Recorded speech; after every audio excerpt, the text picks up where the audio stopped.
Ooh. Okay, so I noticed that I have done semi-formal reactions to the other major film award events that have happened this year. So why not just add the 32nd Actor Awards to it now? The thing with the Actor Awards is it goes in tandem with the Producers Guild Awards and the DGA and the WGA. But it's not all one ceremony. So these are all separate ceremonies for different bodies. I think there's even one for film songwriters. I assume there's one for costume designers and all of that.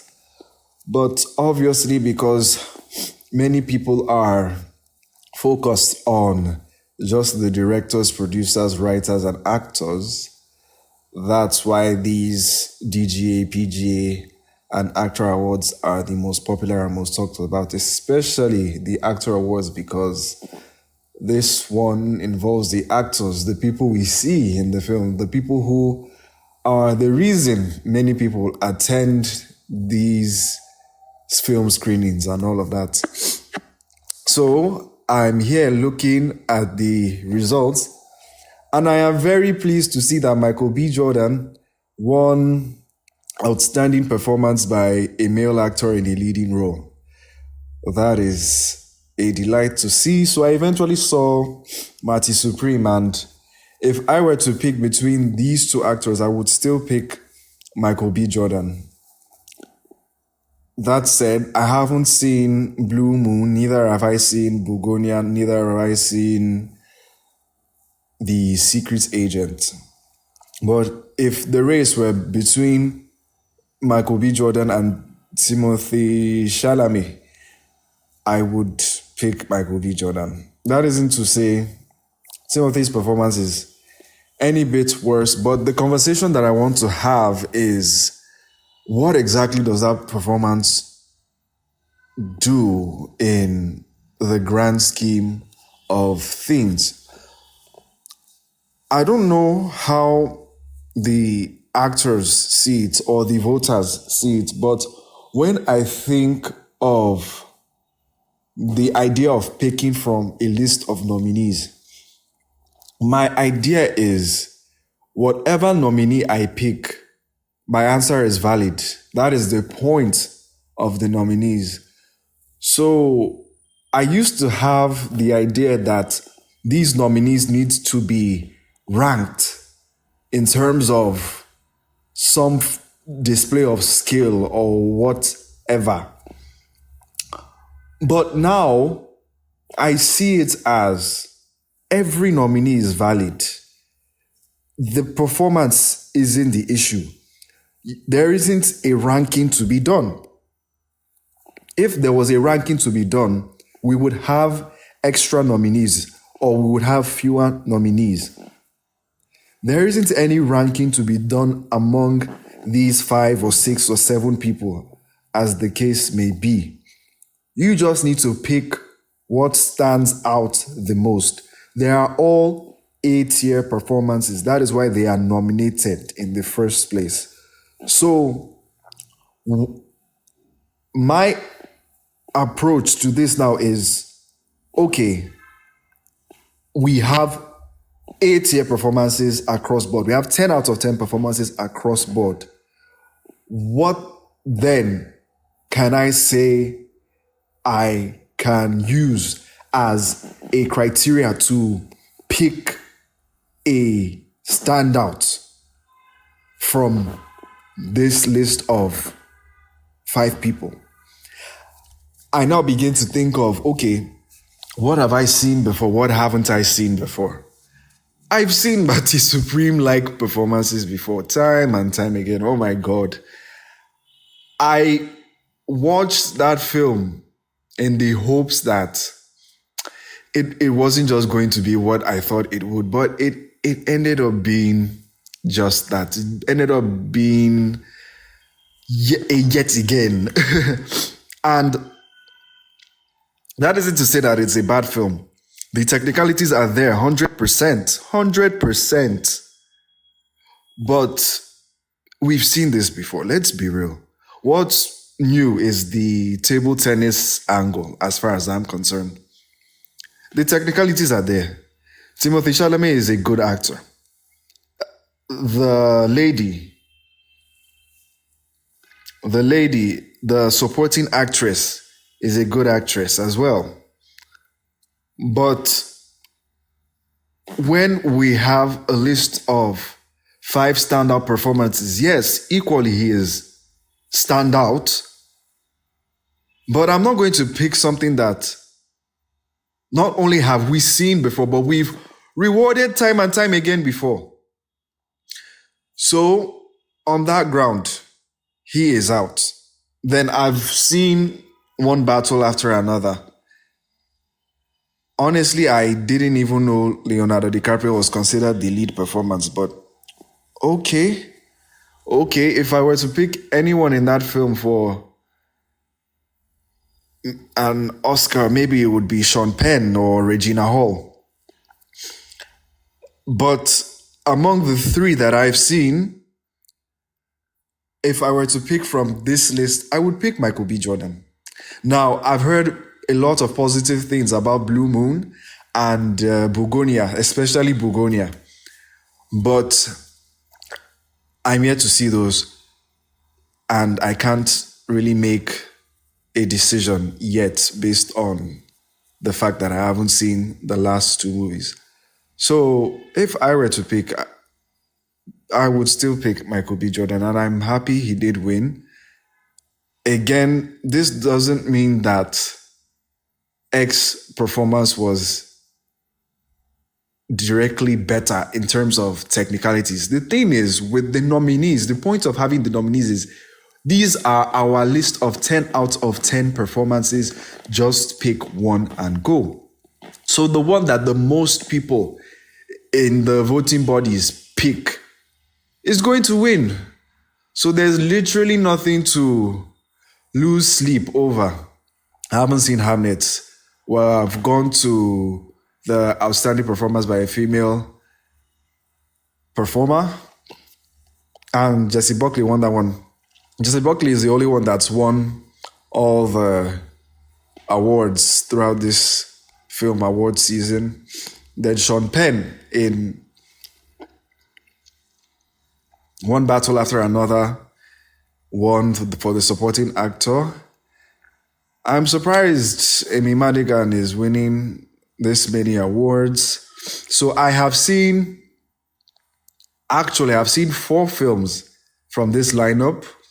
So I have seen Tiana Taylor in One Battle After Another, Wumi Mosaku in Sinners, and this lady in Marty Supreme.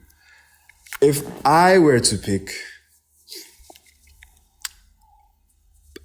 I would actually lean towards Amy Madigan because in terms of the supporting role, she's given the biggest among the 5. She's given the most significance in a supporting role.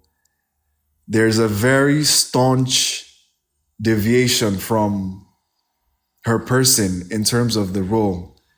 It is its own character, despite being a character that appears for at best 30% of that film's runtime. And by the way, let's come back to best performance by a leading actor.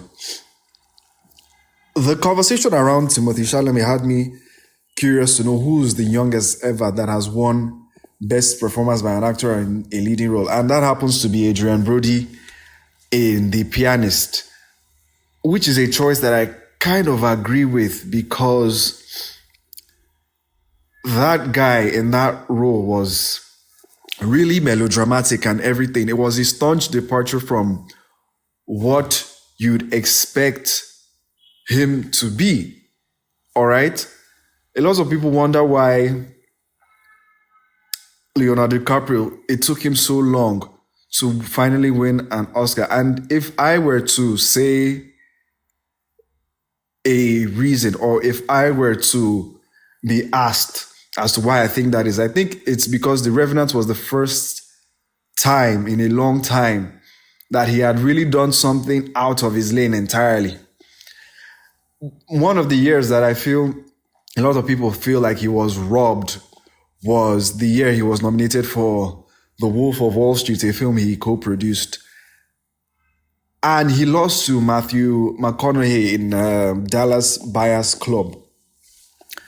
A lot of people feel like he was robbed in that role because of all the antics and the gravitas of the film. But in my opinion, if it was boiled down to those two performances, I, without a shred of thought, pick Matthew McConaughey because, by my goodness, of all things to have expected Matthew McConaughey as at 2012 or 2013 to have done with his life, an AIDS patient, both him and Jared Leto really immersed themselves in these melodramatic roles. It's incredible. To me, Leonardo DiCaprio played a character that not only had I seen before in some form, but he himself had played before in some form. Take case in point, The Aviator.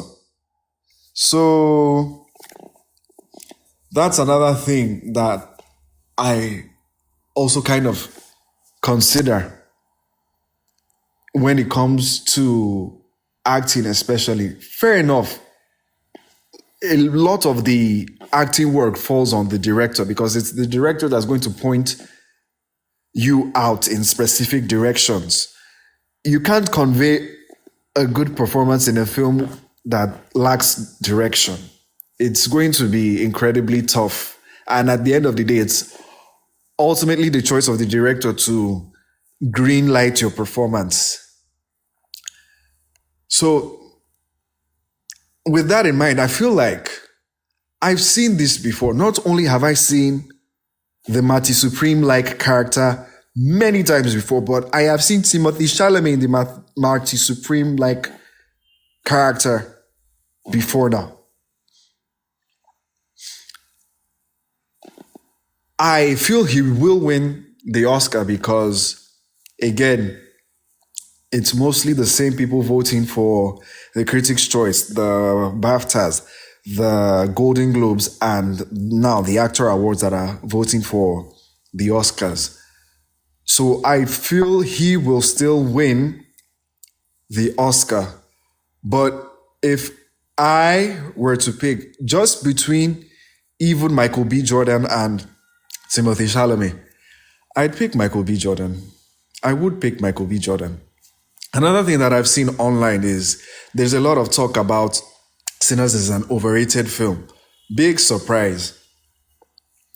And there's also a lot of talk about how a lot of critics associations have portrayed the film. And the conversation there is broader than I think a lot of people think.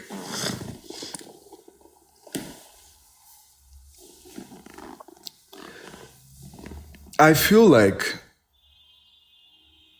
part of this conversation is the fact that Ryan Coogler has built his name from doing non-Oscar bait kind of films. Take Creed, for example. But not every artist is locked within a specific pipeline. He's free to do as he wishes, the same way Jordan Peele was free to do as he wished with Get Out in 2017. Another angle that I feel this conversation is stemming from is, and it might sound cliche, but it is the racism angle. Now, a lot of people have this idea that racism is only when minority races are being lynched. No. Racism appears in more subtle aspects than we can even think of, which is what makes it particularly dangerous. A lot of people will say things like, this is a dog whistle, this is a dog whistle. But when, contrarians or alt-right conservative people want to push back, they'll say only dogs hear dog whistles. Yes, that is the point. Now, I know they say dogs hear dog whistles as a way of calling black people or minority races dogs indirectly. But the point is, only a dog will hear a dog whistle. You blowing the whistle may not know what you're doing. I left the Sinners Theatre not necessarily impressed, but refreshed. It wasn't the most spontaneous film. It wasn't the most flashy film. But I felt refreshed that because I hadn't quite seen anything like it. And a lot of people have been saying, oh, it's just a dusk till dawn with black people. You aren't missing the point. The thing is, films like Sinners are like Beyonce projects, for example. I don't know the proper terminology to describe these kinds of projects, but think of them as think about it projects. You have to think. It's not going to display all it has to offer right in front of you. It spoke to many broader meanings that it did within the strict audiovisual context that it did. The meaning was by and far more implicit than it was explicit. And if you had told me so much as 4 years ago that I would be the one really putting my heart out there to defend these kinds of projects, I wouldn't believe you. But the thing is, not everything wears its heart on its sleeve. It's a very preserved yet thoughtful project that I feel its meaning is lost on a lot of people, especially people who are just making the callous assumption that it's getting the hype because it features a predominantly minority cast. When films like, for example, one of the more lauded black cast films of all time, Precious, get all these award nominations and wins and praise, many people don't react because that is the mold that they have of the minority race, the angry black woman. When Viola Davis wins a supporting role Oscar for what could be a lead role, mind you, they aren't pissed off because it's the angry black woman. Yes, she's literally a maid to a degree. She literally played the help. And people will refer to demeaning performances for minority races as, oh, this is your example. This is your example. This is the example. And again, if you had told me 4 years ago that I would be the one having this kind of conversation, I would be the one spearheading this conversation, I would have lost my YouTube shits. I would have lost my shits. Because so much as even 3 years ago, I didn't really understand what was the big deal behind us only glamorizing performances like Precious and The Help. Yes, they are good performances. Monique is a good actress. Why are we so pissed off that it's an angry black woman that won? We are angry because those roles create the impression and steepen the impression that this is all minority races have to offer. Now, mind you, we're not even talking about, who even is here that ought not to be here and who is here that, or rather, who isn't here that ought to be here. All these awards present themselves as international awards, but we're seeing only Americans, for example, in this actor awards. And then even with the Oscars, it's just Wagner Moura that's not American. So that's even a bigger conversation. A lot of people also come at this idea of DEI and representation in media from the angle that, black people are just 30% of the population. They are more than that in the global front, and the media you consume is international media. Besides, even if it was strictly American media, are you saying that it is a moral crime to have so much as 50% representation, which isn't even the reality, but so much as 50% representation of minority races? Is that a crime? Especially given the historical context of the United States specifically.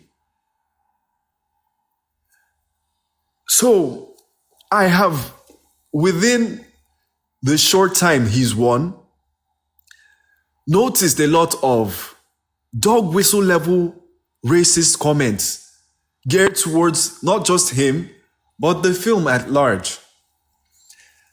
And my hope is people learn to address implicit bias. There's a reason this thing is called implicit bias. You are unaware of it. And at times when people call you out on it, you might not even realize that they are trying to do you good. The same way I didn't realize that they were trying to do me good in the year 2020 when I myopically agreed with statements like all lives matter, thinking that I was saying the bigger truth, not knowing the implicit dog whistle meaning behind that statement within the context of the 2020 protest and at the time. Context matters. Now, even if we're to do a skill-based ranking, I mean, for goodness sake, this guy is credited with playing two distinct characters within the same film, and we're still scratching our heads as to how he can still win. Implicit bias is real. Implicit bias is real. Congrats to him. I hope this makes him happy. I hope this serves him well. Timothée Chalamet has already won 2 of these awards, so I don't think there's any reason for him to be angered or anything, or any of his fans to be angered by this. I've heard good things about Ethan Hawke's performance in Blue Moon and also Jesse Plemons' performance in Begonia. I've been meaning to see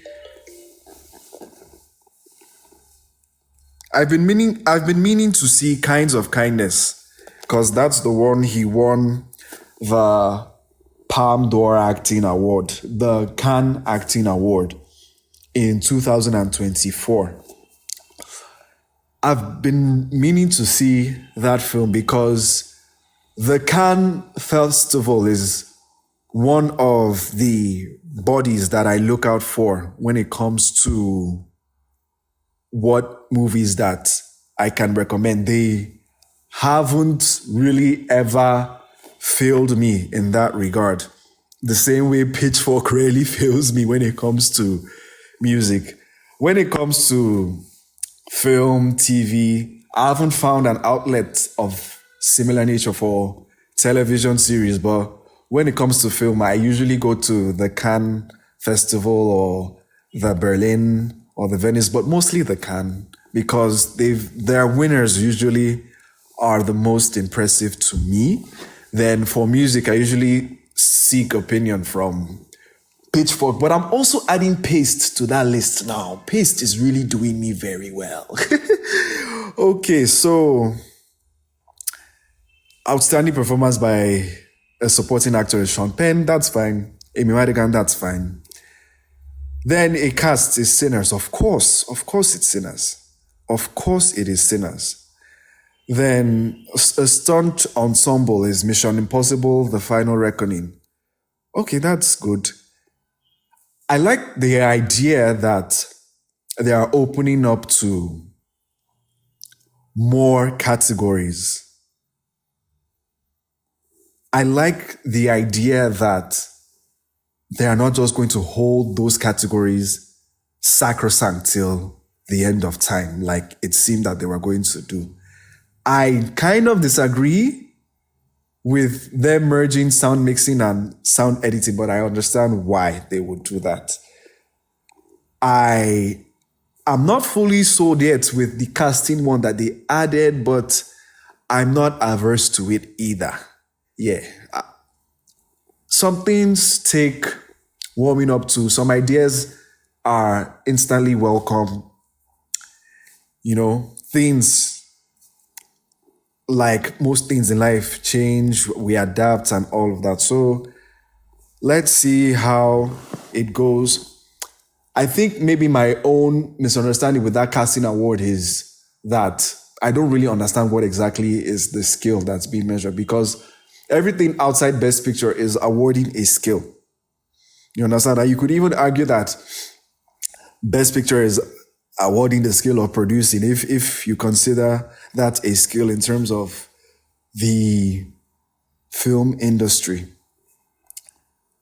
Now, we're talking about the television awards at the Actor Awards. And of course, Owen Cooper won the limited series Actor 1. Of course, he did. That performance was phenomenal, especially in the episode where he's being interviewed. I haven't seen Dying for Sex, so I can't speak to that. Just from 2 episodes of The Pit that I've seen, I do agree that Noah Weil is deserving of recognition.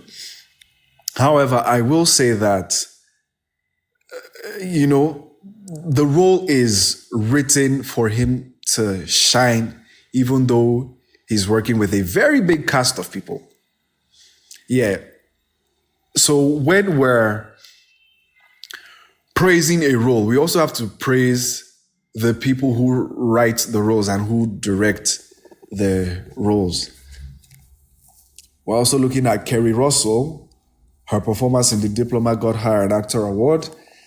I am kind of sad to see that it didn't go to Pluribus. Well, I'm not sad because I don't have any emotional evidence or attachment to these events, but I thought it would go to Pluribus because Rhea Seon really did well in that show. But I also like The Diplomat a lot. Outstanding performance by a male actor in a comedy series. Now, sincerely, comedy series, at this point in my life, I won't say I actively avoid them, but it's hard for me to immerse myself in the world of comedy at this point in my life. I feel like maybe because I'm in what many people call a transition age in capitalist societies. I feel like my life right now is more dramatic and I'm looking for things that represent my realities in the slightest. So comedy, I can enjoy comedy, but that I would seek comedy isn't really the case at this point in my life. Well, congrats to Seth Rogen and Catherine O'Hara, I suppose. Then you have ensemble awards for drama, being The Pit. Of course, Jesus, The Pit. Yes. Oh, Landman, for real? Is it The Landman or Landman? I don't know if they are 2 different shows. Hold on, let me see if Demi Moore. Yep, it's Landman. It's Landman. I didn't know it was Paramount Plus. But the cast in Landman does very well. Let me check if Landman was nominated for anything else. And it's nice to see that they're going to pitch Landman as a drama series and not a limited series, because I really like the show. Okay, the cast of the Diplomats, yes, that's good. And of course, the cast of something like The White Lotus is... Everyone works in tandem to produce great efforts. So the Ensemble Award, they don't give it for limited series, which is weird, but okay. Then you have the Stunt Ensemble Award for television, and that went to The Last of Us, which is a show that I haven't seen. Okay, so yeah, that is it. Michael B. Jordan. I am happy to see this. I am happy if this makes him happy, if this makes his audience happy, if this makes Ryan Coogler happy, but it definitely made me happy, because at some point I felt like the performance was just going right over their heads and they weren't even paying it any mind. But to see it recognized in this way, it's nice to see. I'm happy they made this choice. Whoever wins the Oscar, I don't want to say I don't care, because that sounds apathetic, but I don't care in a literal sense, because those 5 performances have already been recognized and many more haven't been recognized. So for those 5 to already be there, whoever wins, it's mainly irrelevant. Although obviously within the film industry, these things matter to them understandably. But to me, as a spectator, an audience member, who wins, it really doesn't matter. They're all winners. They're all very, very good actors. And I wish them all the best in their careers. My hope truly is, especially something like the Oscars, at least with the sag-aftra, this is an American organization, so it doesn't ring as too much as of a surprise to see no non-Americans being nominated. But when it comes to the Oscars that presents itself as an international awards platform, fair enough, yes, you could make the argument that the best performances came from Americans, but still, it doesn't feel like there are so much as making the effort to look elsewhere. That, in my opinion, all right, that's just my opinion. So my hope is, should it be the case that they weren't looking elsewhere as they ought to, although they have many non-English performances, films and whatnot have won Oscars, but should it be the case that they weren't looking as hard as they ought to have, then my hope is that it only gets better.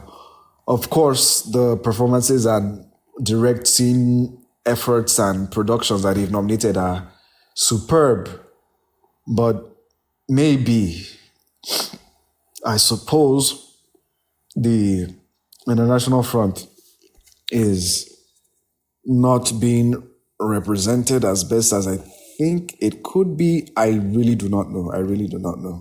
This isn't something that you can fault them for, right? Because they will vote for what they've seen.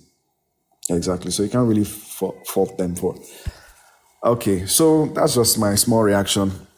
By the way, I'm looking for a reputable blog for film recommendations and TV series recommendations. I don't trust the likes of some of these US-based publications because of corporate interest and studio interest and lobbying that I know goes into these platforms. At least even with Pitchfork being bought out by Condé Nast of all publications, to a degree, I still have a trust, because it's rare that a best new music recommendation from Pitchfork fails me entirely.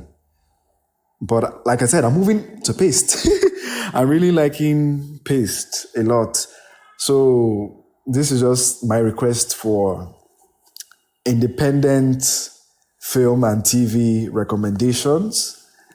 I'm open to anything, just have subtitles if it's not in English or a language I understand. For languages I understand, I have an above average understanding of English, French, Igbo, Yoruba, and Spanish. Very light on that Spanish, but these five, right? So anything that isn't in these languages, please make sure it's a film that I can get subtitles for. Recommend an independent, or even if it's not independent, just reputable organization that does film recommendations.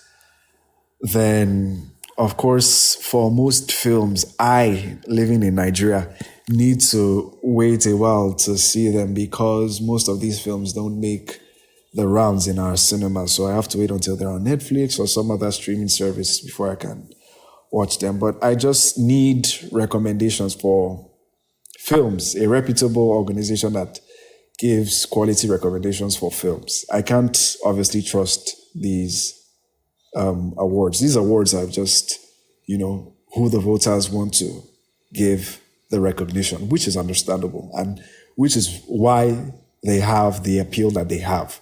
But as a consumer, I want something that speaks to me, an organization that speaks to the consumer, that gives the recommendation strictly out of quality and nothing else.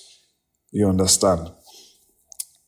And that is where I'll draw the curtain on this recording. Thank you for listening.